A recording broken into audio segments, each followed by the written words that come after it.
شوف سبحان الله، زرع ومشى. فهذه الطلحة شوف شلون صارت. يا حظك بالأجر والله، ما شاء الله تبارك الرحمن. هذا هو اللي نبيه للأجيال.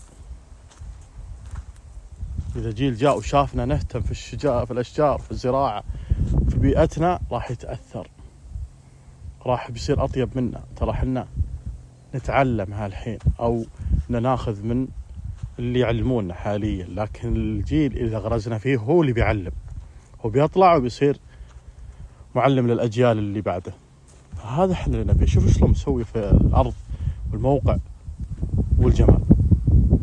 الله يوسع لك. وهذا اللي حبيت أنقل بس أنا موقعين بس من المواقع اللي تم حمايتها وطلعوا أهلها، وشوف شلون اللي سووهم زرعوا وخلوها ومشوا وبقى لهم الأجر.